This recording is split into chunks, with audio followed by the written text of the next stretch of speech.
자, 지난번에 이어서 성전에 올라갈 때 부르는 찬양과 기도입니다. 시인은 성전에 올라갈 때 신앙의 롤 모델을 세운 다윗을 기억합니다. 그래서 다윗을 본받고자 그런 마음으로 올라갑니다. 자, 우리가 신앙생활을 하면서 주변에 나의 신앙의 롤 모델이 있다고 하는 것은 참으로 좋은 일입니다. 그래서 우리가 때로는 이제 시험 들기도 하고 또 흔들기도 할 때에 그럴 때 누군가를 생각하고 이제 우리의 믿음을 다시 회복할 수 있는 계기가 되기도 하고요. 저는 여러분들에게 그런 주변에 롤 모델이 있으시기를 주의 이름으로 축복합니다. 또 그런가 하면 이거보다 더 복된 것은 내가 누군가의 롤 모델이 되는 거죠. 우리가 믿음 생활을 신실하게 잘 하시다 보면 누군가의 롤 모델이 되어서 누군가가 힘들고 어려울 때 여러분들을 기억하시면서 신앙이 회복된다고 하는 것도 참으로 큰 복이 되리라고 믿습니다. 그런데 교만한 사람은요, 누구에 대해서 배우려고도 하지도 않고 누구에 대해서 롤 모델을 삼지도 않습니다. 누가 좋은 점이 있으면 숫제 말로 속으로 그래 니 잘났다 그렇게 말하기도 하고 시기하고 질투하죠. 그건 교만한 사람들의 성품이라면 겸손한 사람은 완벽의 소리가 롤 모델을 삼는 거 아니잖아요. 세상에 완벽한 사람 누가 있을까요? 그러나 나보다 이런 부분에 대해서 뭔가 좋은 점이 있으면 이제 그걸 롤 모델로 삼는 거죠. 그는 겸손한 사람이고 또 우리가 마땅히 그래야 되는 거죠. 그리고 그렇게 우리가 이제 이 사람 저 사람 좋은 점을 담고 노력하고 애쓰고 기도하다 보면 우리가 누군가의 또 롤 모델이 되기도 합니다. 그래서 이런 성도들이 많이 있기를 주의 이름으로 축복합니다. 어쨌든 시인은 다윗을 롤 모델로 삼았습니다. 지난번에 우리 세 가지를 살폈습니다. 다윗의 신앙 중에는 겸손한 신앙이었다. 그가 왕이었지만 그런 권세를 가지고 물질을 가지고 그는 그걸 힘자랑한 사람이 아니라 그런 하나님 앞에 늘 겸손함을 보였기에 이제 주변에서 볼 때에 그의 겸손한 신앙이 롤 모델이 되는 거죠. 두 번째 다윗의 신앙은 아주 결연에 찬 신앙이었습니다. 물에 물 탄 듯 술에 술 탄 듯 대충 뭐까지 어설프게 그냥 대충 하는 신앙이 아니라 하나님에 대한 어떤 확고한 신앙이 있었던 것이죠. 그러니까 절대로 양보할 수 없는 하나님에 대한 그런 분명한 신앙은 우리 그리스도인들이 가지고 있어야 할 줄로 믿습니다. 세 번째 신앙은 이제 하나님의 법궤, 하나님의 말씀에 대한 신앙을 가지고 있었습니다. 하나님의 말씀. 그리고 이제 오늘 네 번째는 성전에 대한 신앙인데요. 자, 다윗은 성전의 복을 받은 사람입니다. 자, 그가 어떻게 성전의 복을 받았는지 오늘 이제 그의 신앙을 통해서 우리가 잘 드러나는데요. 자, 8절입니다. 합독합니다. 여호와여 일어나사 주의 권능의 궤와 함께 평안한 곳으로 들어가소서 그랬습니다. 여기에 평안한 곳은 어디를 말하냐면 바로 법궤가 안치되었던 곳, 바로 지성소를 이야기합니다. 그래서 이렇게 보면 궤와 함께 법궤를 이야기하죠. 그래서 이걸 의인화시켜서 이 법궤가 지성소 안으로 휘장을 열고 들어가는 그 모습을 통하여 하나님이 그곳에 들어감에 대한 의인화 신앙으로 비유를 하고 있는데요. 즉 성전은 하나님이 영이 임재하시는 곳, 하나님이 계시는 곳, 거기에 대한 믿음이 있다고 하는 것이죠. 이게 바로 이제 다윗의 성전에 대한 첫 번째 신앙입니다. 그곳은 어떤 곳이다? 평안한 곳이다. 하나님의 성전은 평안한 곳이다. 여러분 예루살렘이라고 하는 것은 바로 이제 평화의 도성이라는 곳이잖아요. 여러분 성전은 평화해야 됩니다. 성전은 평안해야 됩니다.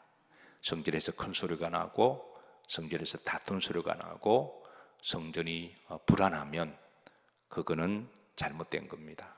그거 마귀의 역사죠. 성전은 평안하고 화목하고 조용하고 왜 하나님이 계시는 곳이니까. 그래서 우리가 이를 위해서 기도해야 되고 또 성전의 신앙을 가지고 계셔야 돼요. 그리고 혹이라도 그렇지 않겠지만 우리가 늘 조심해야 돼요. 내 목소리로 말미암아 성전이 평안히 깨어지지 않도록 각별히 기도해야 돼요. 내 목소리가 커짐으로 성전이 시끄럽지 않도록, 내가 분노를 조절하지 못함으로 교회가 다투는 곳이 되면 그건 하나님에 대한 우리가 예우도 아니고 그 마귀가 좋아하는 겁니다. 성전은 평안한 곳입니다. 왜? 하나님이 계신, 우리가 부모 앞에서도 목소리 높이는 거 조심하잖아요. 자식들이 부모 앞에서 목소리 높이고 그러면 그 부모 앞에 목소리 높은 거 아니다 이렇게 말하기도 하잖아요. 그 성전이 그렇습니다. 성전은 평안하고 기쁨이 있고 웃음이 있고 즐거움이 있는 곳이지, 내 감정 기분 다스리지 못해서 교회에서 울그락부그락하고 내 목소리 높이면 그 성전에 복이 없어요. 하나님이 이렇게 다 보시고 계시는데, 성전은 우리가 와서 겸손하게 머리 숙이고 예배드리고 하나님 홀로 영광 받아주시고, 그러면 하나님이 성전에 복을 주셔서 교회가 평안하면 내 마음도 평안하게 하시고, 그리고 그 평안한 마음으로 우리가 이제 집에도 가도 집이 평안하게 하시고, 그래서 우리 성도들은 성전의 복이 있어야 돼요. 이를 위해서 기도하시고, 그래서 정 내가 목소리 높이고 싶으면 교회 밖에 가서 목소리 높이세요. 딴 데 가서 높이고, 교회는 평안해야 됩니다. 초대교회는 세 가지 큰 소리 외에는 다 마귀의 소리라고 그랬거든요. 초대교회 우리 신앙의 선배들이, 사도들이 하나님의 교회에 대해서, 제가 이건 일전에도 자주 말씀드렸는데, 이제 말씀 소리, 하나님의 말씀을 전하는 건 주의 종들이죠. 말씀 소리, 그 다음 어떤 소리? 찬송 소리. 어떤 소리? 세 번째는 기도 소리. 이 세 가지 소리 외에 큰 소리는 마귀 소리라고 그랬습니다. 이게 초대교회에 가지고 있는 신앙관이었습니다. 그러니까 하나님이 예루살렘 교회를 복되게 하셨죠. 그래서 여러분, 교회는 그냥 세워지는 게 아니라 이런 성전의 신앙관을 가지고 우리가 기도하고, 하나님 이런 교회가 되게 해주소서. 그리고 내가 그렇게 노력할 때 하나님이 성전의 복을 주시는 거죠. 그래서 다윗은 하나님의 성전을 평안한 곳, 왜냐하면 그곳은 하나님이 임재하시는 곳이거든요. 두 번째입니다. 자, 13절입니다. 여호와께서 시온을 마시고 택하셨다. 성전은 누가 택하신 곳이다? 하나님이 택하신 곳이다. 내가 돈이 있다고 해서 내가 원하는 장소에 건물을 지어서 교회다라고 그렇게 하는 곳이 교회가 아닙니다. 하나님이 명하시고 하나님이 세우신 곳, 하나님이 뜻이 계셔서 이곳에 교회를 세우셨다. 그런 믿음을 가지고 이제 다윗은 성전은 하나님이 택하신 곳이다 그랬습니다. 자, 그러고 나서 이제 그 중간절에 보면 자기 모를 삼으시고 거처를 삼으셨다. 이는 하나님의 집이라는 거죠. 그러니까 하나님의 거처, 하나님의 집. 여러분, 교회는 누구 집인가요? 하나님의 집입니다. 내가 아무리 교회를 헌신하고 건축했다고 할지라도 그 자기 집이라고 하는 순간에 그거는 교만한 거죠. 교회는 하나님의 집입니다. 우리가 교회에서 아무리 헌신을 많이 하고 봉사를 많이 해도 그거는 하나님의 집입니다. 그래서 교회는 하나님의 집이다. 여기에 대한 다윗의 신앙이고요. 14절입니다. 이는 내가 영원히 말 곳이다, 쉴 곳이다 그랬습니다. 여기는 하나님이 이제 안식할 곳이다. 안식할 곳이다. 하나님이 쉬는 곳이다. 또 반면에 우리 성도들에게 안식하는 곳이다. 6일은 열심히 일하게 하시고 7일은 안식일로 주셨죠. 그리고 안식일은 집에서 쉬는 게 아니라 교회에 와서 하나님 품 안에서 안식할 때 우리 영혼이 안식하게 되는 것이고 우리는 다시 회복하게 되는 것이죠. 저는 이곳이 여러분들에게 안식처가 되기를 주의 이름으로 축복합니다. 그리고 나서 이제 여기 보면 이제 내가 영원히 쉴 곳이라 그랬어요. 영원히 쉰다. 궁극적으로 이 영원은 천국을 의미하거든요. 그래서 교회는 천국의 모형입니다. 제가 이것도 늘 자주 강조하지만 우리 그리스도인들은 교회를 왔다리 갔다리 왔다리 갔다리 그렇게 하다가 그리고 그 길을 이어서 천국 가는 게 우리 그리스도인들이에요. 교회를 잘 나오지 않다가 죽을 때가 되어 천국 가겠다 그러면 그건 사실 성립이 안 됩니다. 교회는 천국 가는 정거장이거든요. 교회를 통해서 교회는 하나님 영이 임재하시고 하나님이 집이시고 하나님이 거처신데, 우리는 교회를 통해서 하나님을 배우고 교회를 통해서 천국을 배우고 교회를 통해서 그리스도인들이 되어가는데, 교회를 통해 우리가 변화가 되고 교회를 통해서 우리가 죄를 회개하고 죄 사함을 받고, 아니 교회 없이 어떻게 천국 가요? 그래서 가끔 이제 그런 사람을 만나면 그는 교회관이 잘못된 거예요. 신앙관이 잘못되면 이제 그 구원에도 문제가 있는 거거든요. 그래서 교회는 하나님의 집이니까 계속 교회를 우리가 다니다가 언젠간 하나님 우리를 부르실 때 교회 정거장을 통해서 우리는 천국까지 가는 곳이죠. 그래서 이 성전에 대한 신앙, 그래서 다윗은 한평생 살면서 성전과 트러블이 있었던 적은 한 번도 없습니다. 다윗이 한평생 신앙생활하면서, 사실 왕이니까 교회 가서 왕 노릇 할 수도 있잖아요. 교회에서 그냥 힘도 줄 수 있잖아요. 그런데 다윗은 한평생 교회와 트러블이 있었던 적은 없어요. 늘 교회가 평안했습니다. 아무리 왕이라도 교회 와서는 머리 숙여 하나님께 예배했고, 그리고 교만하지 아니하고, 우리가 지난번에 말씀을 나누었지만 눈을 흘겨서 다른 사람을 없인 여기지 아니하고 하나님 앞에 늘 죄인으로 하나님 죄를 사하고 용서함 받고 교회에서 평안히 쉬고 세이 먹고 안식하고 세이 먹어, 그리고 궁정에 가서 나라를 잘 통치하고 다스리고. 그래서 다윗은 한평생 성전의 복을 받은 사람이에요. 저는 여러분들이 이런 복을 위해서는 기도하셔야 돼요. 하나님 성전의 복을 주소서. 그리고 성전에서 그 복을 누리고 한평생 믿음으로 승리하시기를 주의 이름으로 축복합니다. 자, 그리고 이제 9절로 넘어갑니다. 9절에 보면 주의 제사장들에 대한 믿음입니다. 기름 부음을 받은 제사장들에 대한 믿음. 9절입니다. 합독합니다. 주의 제사장들은 의를 옷 입고 주의 성도들은 절거 외칠지어다. 주의 제사장들은 의의 옷을 입고, 여기 이제 의의 옷은 예복을 이야기하죠. 제사를 드릴 때 입는 제사장들의 그 관복을 이야기합니다. 그 옷을 입고, 제사장들이 그 옷을 입고 하는 일이 뭐예요? 하나님께 예배드리는 일입니다. 그 제사장의 첫 번째 직무는 하나님께 예배 드리는 사람입니다. 예배를 잘 드리고 성도들의 예배를 잘 드릴 수 있도록 그렇게 안내하는 사람이고, 또 그 일을 하는 게 제사장의 역할이죠. 왜? 성도들이 하나님께 예배하는 일이 마땅한 일이고, 하나님께 예배하지 않고서는 성도라고 말할 수가 없죠. 성도의 기본적인 직무는 하나님께 예배를 잘 드리는 겁니다. 그래서 이 일을 하나님 하라고 제사장을 세우신 것이죠. 자, 그리고 이제 10절에 보십시다. 여기 보면 좀 독특한 표현이 있습니다. 합독합니다. 주의 종 다윗을 위하여 주의 기름 부음 받은 자의 얼굴을 외면하지 마옵소서. 자, 다윗을 위하여, 다윗은 주의 종 제사장을 위해서 기도하면서 나를 위하여, 이게 이제 무슨 말이냐면 주의 기름 부음 받은 자의 얼굴을 외면하지 마옵소서. 제사장은 하나님께 예배를 드리고 또 하나님을 향하여 기도하는 사람입니다. 그래서 제사장이 얼굴을 든다고 하는 것은 하나님께 간구하는 걸 이야기하거든요. 그래서 하나님이 이제 얼굴을 비추신다. 이건 일종의 유대인들의 신앙적 관용어구입니다.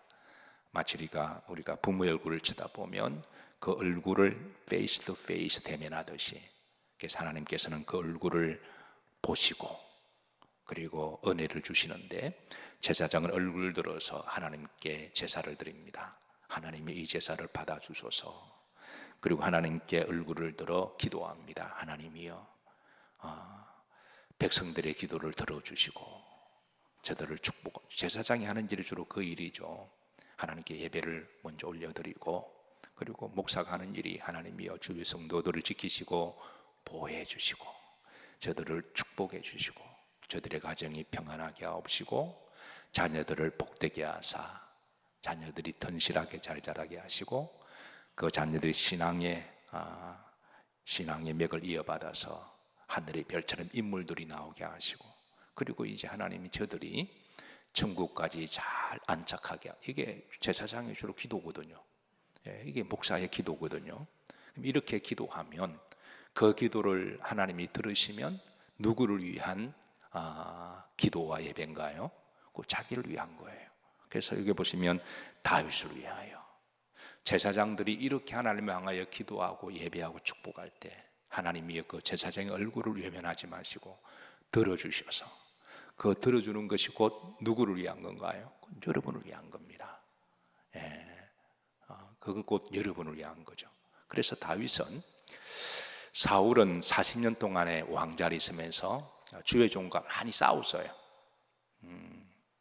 사울 왕은 제가 왕이다 보니까 교만해져서 주의 종을 우습게 여기기도 하고요. 그래서 많이 다툼이 많았습니다. 사울 왕은. 기분 나쁘면 그냥 쪼인대 까고 막 그렇게 됐거든요. 죽이기도 하고 막 그랬습니다. 근데 다윗 왕은 주의 종과 한 번도 싸운 적이 없어요. 자기 마음에 뭐 주의 종이라고 다 마음에 들었을까요? 근데도 다윗은 한 번도 주의 종과 싸운 적이 없습니다. 오히려 그는 늘 주의 종을 위해서 기도했습니다. 왜? 하나님께 예배드리는 통로고, 그리고 기도의 통로고 축복의 통로니까. 그래서 다윗은 주의 종의 복도 받은 거예요. 주의 종은 또 다윗을 위해서 늘 그렇게 기도하고 그렇게 예우를 해주니까 주의 종에 대한 예우를 해주고, 또 주의 종이 제사를 잘 드릴 수 있도록 다윗이 물질적으로 다 원했거든요. 한 국가의 왕이기도 하지만 왕이 또 하나님께 예배를 잘 예루살렘을 성전을 지원해 줘야 되고, 이렇게 하니까 또 주의 종도 얼마나 고맙겠어요. 마음껏 제사 드리고 마음껏 주의를 할 수 있도록 이렇게 다윗이 후원하니까 얼마나 고맙겠어요. 그래서 이제 다윗은 주의 종에 대하여 늘 기도했습니다. 사랑하는 성도 여러분, 제가 여러분들께 가끔 부탁합니다. 목사를 위해서 기도하고 계시죠? 저는 여러분들에게 인간적으로 친하려고는 하지 않습니다. 어떤 분은 이 부분이 조금 서운하게 여길 수도 있어요. 우리 교회 장로님들이 많이 계시지만 제가 개인적으로 전화해서 뭐를 부탁해 본 적도 없습니다. 어떻게 보면 좀 서운할 수도 있죠. 교회 중요한 일들을 많이 하는 분인데 제가 전화해서 개인적으로 뭐 이렇게 하면 개인적으로 친밀할 수 있지만 그렇게 하면 다른 장로님은 또 얼마나 서운하실까요? 일반 성도들은 얼마나 또 서운할까요? 목사님이 뭐 돈 있는 사람만 사귄다 이렇게 오해가 될 수도 있고. 그런데 제가 우리 장로님뿐만 아니라 우리 교인들에게 제가 원하는 것은 신앙적으로 가까워지는 거예요. 믿음으로 가까워지는 게 중요한 거고, 각자가 믿음 생활 잘하면 영이 통하고 마음이 통하는 거죠. 개인적으로 친하기보다는 그냥 영이 통하고 마음이 통하고 믿음 생활 잘하면 그 목사에게 그분이 최고입니다. 저 개인적으로는 뭐 밥 한 끼 안 사줘도 괜찮아요. 그러나 예배의 자리 잘 들으시고 기도 잘 하시고 주신 사명 잘 감당하면 하나님이 기뻐하시면 그게 목사도 기쁨이 되는 거예요. 그래서 이 목사의 마음을 알지 못하는 간혹 이제 어떤 분들은 조금 섭섭하게 여기기도 해요. 어느 장로님은 왜 목사님 나한테 전화를 안 하세요? 그래요. 그럼 제가 빙긋이 웃고 말아요. 그게 그리 뭐 중요한 것도 아니니까. 그래서 이제 다윗이 이제 주의 종이 대해서 늘 그렇게 하고 기도하듯이 여러분은 저를 위해서 기도만 해주시면 됩니다. 하나님께 예배를 잘 드릴 수 있도록. 그리고 또 주의 종이 기도할 때 하나님 그 기도가 응답되게 해주세요. 왜? 그 기도가 응답되면 곧 나를 위한 기도니까. 그래서 이런 다윗의 그 믿음, 이 믿음대로 하나님께서 그에게 성전의 복을 주시고 또 주의 종에 대한 복을 주시는데, 여러분 한평생 이 복이 여러분 가운데 임하시기를 주의 이름으로 축복합니다.